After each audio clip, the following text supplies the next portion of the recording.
हमारा नेक्स्ट शिक्षण सूत्र है स्थूल से सूक्ष्म की ओर। सबसे पहले मानसिक विकास की प्रारंभिक अवस्थाओं में छात्र स्थूल वस्तुओं के बारे में ज्ञान अर्जित करता है। जैसे जैसे उसका मानसिक विकास होता है वैसे वैसे उसके अनुभव का क्षेत्र बढ़ता जाता है और वह सूक्ष्म विचारों को ग्रहण करने लगता है। कई सूक्ष्म या अमूर्त तथ्यों की ओर ध्यान केंद्रित करते समय छात्र ऊब जाता है, उसका धीरज भी समाप्त हो जाता है। अमूर्त या सूक्ष्म बातों का जानना एक कठिन कार्य है, अतः नए ज्ञान को स्थूल उदाहरणों से संबंधित करके यदि ज्ञान दिया जाए तो ज्ञान प्राप्त करना आसान हो जाता है।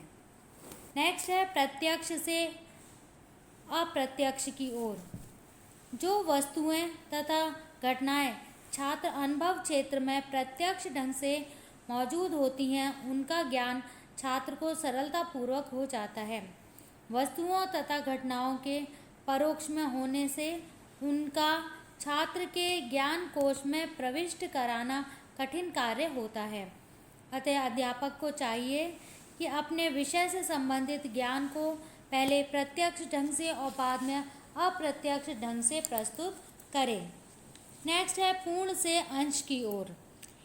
इस शिक्षण सूत्र का आधार मनोविज्ञान के प्रसिद्ध गेस्टाल्टवाद पर आधारित है।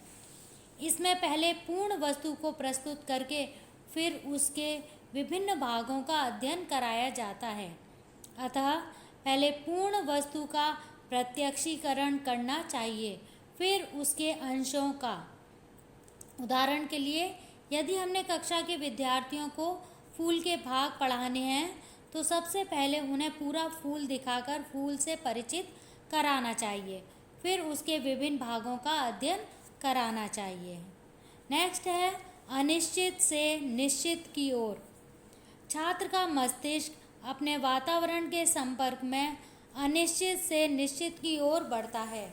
जिस प्रकार एक खोजकर्ता अनिश्चित तथ्यों के आधार पर निश्चित तथ्यों की प्राप्ति करता है, उसी प्रकार छात्र का मस्तिष्क कार्यशील रहता है।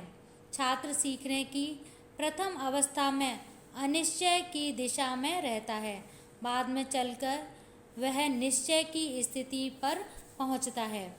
विज्ञान शिक्षण में इस सिद्धांत का बहुत उपयोग होता है।